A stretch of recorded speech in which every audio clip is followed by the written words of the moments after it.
This is the Fanatec Podium Porsche 911 GT3R sim racing wheel. Another word salad product name from the German manufacturer, but while its title may lack brevity, the wheel itself is seemingly lacking very little at all.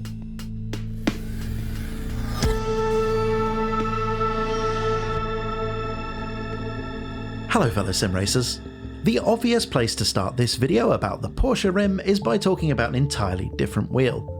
This is the Fanatec Podium Wheel F1, and it's one of several F1 style wheels that Fanatec bundle with their complete systems. Indeed, this came with my DD1 wheelbase, and while it is very good, in my opinion, F1 style rims have their limitations. They're small, which makes control inputs very quick compared to larger wheels, which is great when you're trying to keep your carbon fiber rocket ship out of the barrier at Monaco, but not so great with larger or indeed slower cars. And let's not talk about what happens when you need to apply more than about 160 degrees of steering lock. Being the sort of person that tends to drive GT cars, I was in the market for a larger wheel rim for my Fanatec setup. Luckily for me, Fanatec saw my video about the DD1 wheelbase and asked if I'd like to take a look at their new flagship Porsche wheel, and well, you can probably guess how the rest of that exchange went down. So obviously that makes this a sponsored video, but Fanatec's a pretty cool guy, it makes wheels and doesn't afraid of anything, so there's no restrictions on what I can or can't say. With all of that out of the way, let's get on with the video. The extensively named Fanatec Podium Porsche 911 GT3R wheel is a reasonably decent replica of the wheel used on the previous version of the 911 GT3 car that you may have seen running in Blancpain or IMSA or other GT3 series. Notably though, there are a few design decisions that Fanatec have taken that step away from the pursuit of total accuracy in order to provide more functionality or just to make the product a bit more suitable for home use. Interestingly, it ships in 5 component parts: the rim, the button box, the Podium Hub and quick release assembly, and the shifter modules. This means that some minor assembly is required, but nothing that's particularly taxing. Really, it's maybe only a dozen screws in total, for which the appropriate Allen keys are provided. Let's start things off with the sexy bit: the 320mm replica Porsche rim. Now, why would you want a 320mm rim? I can hear virtually none of you at all asking. Well, I've said it before, but I think that somewhere around 310mm is pretty much the sweet spot for a multi-purpose sim racing wheel size, at least in my opinion, so this Porsche rim is very, very close to that. Fanatec make 2 versions of the wheel, one in 90s indie flavour and the other in BDSM. I went for the leather version despite my usual preference for suede or Alcantara wheels. Primarily, I did this because I've not reviewed a leather wheel from Fanatec before, and I do occasionally think of the audience first. But it also gives me a wheel that guests can use without needing to use gloves. Now, the real rim has an Alcantara grip, which is synthetic suede to you and me. Suede or Alcantara does generally give a better grip, particularly when you're using racing gloves, and that's why I normally go for that option if available. I didn't in this case, and I can confirm that the leatherwork is excellent on this rim. I've seen a few of the leather-clad R300 wheels out there in the wild, and unsurprisingly they are virtually identical in terms of the material feel and the finishing of the leatherwork. Onto the middle bit, and the gently dished aluminium rim is brushed, but not with that sort of subtle texture you might find on a laptop or a wristwatch. This has a really nice deep texture to the finish, which once anodized really does look the part. That being said, if you're a stickler for detail, I'm pretty sure the real wheels just have a flat powder coat finish, which honestly just doesn't look as good. But again, if you're looking for a 100% replica, then this is one of the places that the Fanatec offering does seem to divert slightly from the real world wheel. The Porsche emblem looks fantastic with its 3-dimensional relief, which is somehow both totally unimportant and simultaneously really very important indeed. Now, if you like the look of the rim but aren't interested in the other bits, then Fanatec do sell this separately at a very competitive €150, which is certainly cheaper than similar offerings from the likes of Momo, and about 1/3 of the price that Porsche will sell you the real rim for. Let's take a break now from the gratuitous overuse of the word rim and focus on the Podium button module endurance. Now, this button box does make a bit of a departure from the real-world wheel in a couple of important areas. First of all, the real button box is, well, it's really more of a button plate. It's constructed from a single sheet of carbon fibre with an open back, exposed wires and all of that stuff that just doesn't really matter in a racing car, but equally doesn't make for a great mass-market consumer product. So Fanatec have sensibly enclosed the rear. They've also added an OLED display and a bunch of LEDs to the top of the button box, which does give it a slightly more up-to-date feel and, importantly, flashy lights. It's constructed from a carbon fibre front face and a rubberized plastic rear enclosure. Now, this is, according to Fanatec, made from glass fibre reinforced plastic. This very much looks like it's a fibre reinforced injection moulding to me, rather than the traditional glass fibre sheet layup that you'd expect from that kind of terminology, but for this application I think that's a very good thing. Whatever the case, it's light and it does feel very sturdy, which may not seem important, but think of all the YouTubers that'll be doing 100% force feedback challenges with this thing. What's really nice about this model is that the front plate looks to have been screen printed with the red and yellow design, whereas on the real rims I've seen these appear to, well, they're just stickers. Sure, it's another departure from the real world rim, but one that massively improves the visual appeal of the wheel as well as the longevity of the finish. The push buttons, of which there are 10, feel identical to those used on the Podium F1 wheel that I reviewed earlier this year, and honestly, they feel excellent.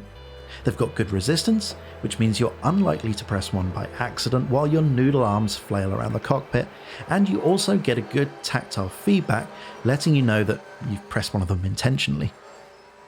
These are far better than the offerings you'll find on some of the other mass market manufacturers, and for me at least are really about as good as you need for sim racing purposes. Thoughtfully, Fanatec have also included a set of removable button caps as well, should you want to customize the design of the button colors. The toggle switches are also identical to those used on the F1 wheel, and they are, for want of a less innuendo-filled phrase, a little bit short and floppy. They're perfectly functional, and I've got no doubt they're rated to 500 million clicks or something, but they just don't inspire the level of confidence and feel that you'd expect from a wheel in this price range. The joystick and funky switch should be familiar to those with Fanatec rims, so I won't bore you with all the details here, other than to note that they are of course not a replica of the real world button box. That being said, now I've spent some time really getting to know the funky switch, I actually really miss it when I swap to a wheel without that clever little multi-way miracle. Honestly, this thing pretty much takes care of all of your MFD or black box navigation needs in one unit, which is more exciting than it sounds. This button box has a pair of multi-position switches, which can also be configured to work as a pair of rotary encoders. What that means is, in multi-position switch mode, the switch essentially functions as 12 discrete buttons. Typically you would use this for something like traction control, ABS or fuel map, or any other setting that has multiple increments. When you turn the knob to say 4, it activates what is essentially button 4 and selects whatever you have mapped to that in-game, presumably setting 4 on your ABS or traction control. In encoder mode, it simply works as an up or down switch, allowing you to notch through the various increments. This is important as some titles don't support the use of multi-position switches. With that explanation out of the way, the only thing left to say is that these switches are robust and require a decent effort to turn, which means you're not going to knock them by accident, which was one of the criticisms I had of the rotary encoders on the F1 wheel. There's no such issue here, and all in all, they're exactly what I would want. The OLED is, as one would expect, bright and clear, and Fanatec have done a good job of getting the most critical information onto the small screen real estate. There is some customization available here, but more will follow in the future, and more about that later. While we're talking about visual feedback, the LEDs are numerous and bright. Fanalab lets you configure how these work, and you can assign pretty much anything you like to the indicator LEDs either side of the main display. In the default state, it gives useful feedback about traction control and ABS interventions, pit limiter, flag status, and a bunch of other helpful stuff. Honestly, I've not really felt the need to alter anything. It may seem like a small detail, but importantly for me at least, the button box is supplied with a set of labels in the correct Porsche font and colours. Now, before I move on to talk about how the wheel handles, a quick word about the Fanatec Podium Hub and the advanced paddle modules. I've spoken about the hub and shifter models extensively in another video over on my second channel, where I put together a rig with my trusty old Turn Racing R20 rim and a bunch of Fanatec parts, and I'm going to pop a link in the video description to that, so I'm going to try and keep this reasonably brief to avoid inducing narcolepsy in the regular viewers. The Podium Hub is, well, it's sort of the brains of the Fanatec modular system. It includes the now familiar Fanatec quick release and the logic board for the paddles and shifters and the external button modules.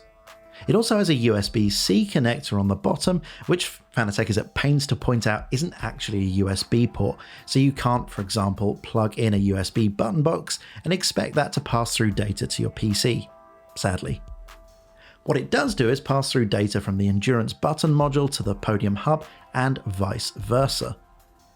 The aluminium monocoque design is, as you would expect, very solid, though I do expect the gold anodized finish probably isn't to everyone's taste. That being said, it is hidden away behind the wheel, so it's probably not something that's worth getting precious about. I've spoken about the shifter modules in a couple of videos now, so I'll just give you the TLDR.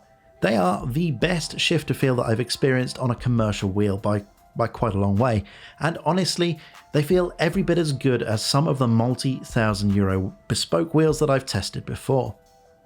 The shifters are solid, well built, and the neodymium magnets give a very solid, chunky shift feel. The double paddle clutch works very well, though I often leave it in dual function mode, which means I have access to a clutch paddle on one side and a handbrake on the other. Not always useful, but there's a definite time and a place, and you just never know when you're going to need a handbrake. If I had to nitpick, and I do because this is a review, I would prefer a little bit more adjustability in the position of the paddles. You can mount the carbon fibre paddles on either side of the actuation arm, and there are some small standoffs provided, but this only provides a few discrete positions. I've not really had any problems finding a setup that works for me on the three wheels that I have with the advanced paddle module, but if you have hands on the Hulken or presidential ends of the spectrum, you might prefer a bit more adjustment. Once you've assembled everything, you need to make sure all of the individual bits of firmware are up to date, and you also need to go and get the latest version of Fanalab from the product page on the website. There's also a registry entry you need to update manually as well, which honestly is quite a lot of faff to get a steering wheel working. This extra effort is all to do with the display and displaying the telemetry, and as far as I can tell, at present there is only one page layout working, but more are promised in the future, which you'll be able to change on the fly with a funky switch. I will admit, it did take a little bit of time to work out all of the steps needed to get this all working properly, and presumably this will be a bit more straightforward and or better documented in the future. A minor annoyance, but one worth highlighting. On a more positive note, the telemetry did work properly with all of the major sims I tested. With that out of the way, what's it like to drive? Well, the 320mm diameter is very close to what I consider ideal, as I mentioned earlier, so jumping onto the sim felt very natural right from the get-go. In a GT car, or honestly anything larger than a single-seater, the speed of input offered by such a rim is pretty much perfect for me.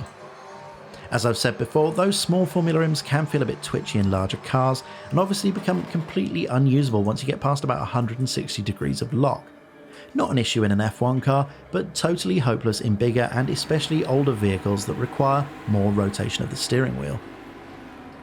Now, the grip has a slightly thinner profile than I'm used to, especially jumping from the chonky Turn Racing rim that I've been using a lot recently, but that does allow for a bit more thumb reach, which is actually very useful to access some of the low-down buttons.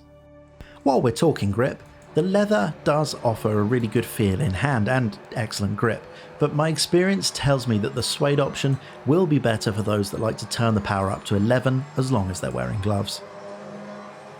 I've spoken about the controls in detail earlier in the video, so there's not really a lot to add here, other than that everything works exactly as expected, including the multi-position switch in sims that supported it, in this case ACC. Obviously, this thing looks stunning.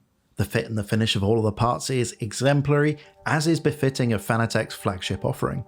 Now, I do have a bit of an issue with them calling it a full-scale replica of the 911 GT3 R wheel, because, well, they have taken a couple of design decisions that cause the sim version to diverge from the prototype slightly, particularly with reference to the button box and the shifter arrangement. For me, those divergences are almost entirely for the better, but if 100% accuracy is your aim, then you may well feel differently. Now, onto the potentially contentious bit. This is Fanatec's most expensive offering, weighing in at €650, which for a sim racing wheel, well, it is on the expensive side, but this is far from an entry-level piece of kit. And when you compare the materials, functionality and finish to other high-end offerings, the price actually does seem very competitive indeed. I can't speak to whether this wheel represents good value for money for you, obviously, because that's completely subjective, but from what I've seen in the market, I think this is very fairly priced indeed. So, all in all, I think that this wheel is befitting for its status as Fanatec's top offering. It looks the part, feels excellent in hand, functions beautifully, and importantly, for me at least, gives that little bit of extra immersion. However, it's not completely without fault. Those toggle switches certainly won't be on my Christmas card list, and the clumsy software updating and its packaging really could be handled better. But honestly, I think those are minor inconveniences, and for most users, this wheel will be a winner. So that's about it, guys. I hope you enjoyed the video. If you did, it would be great if you could hit the like button and subscribe to the channel so you can see more content like this in the future. So all that's left to say is goodbye, thank you for watching, and enjoy the rest of your day.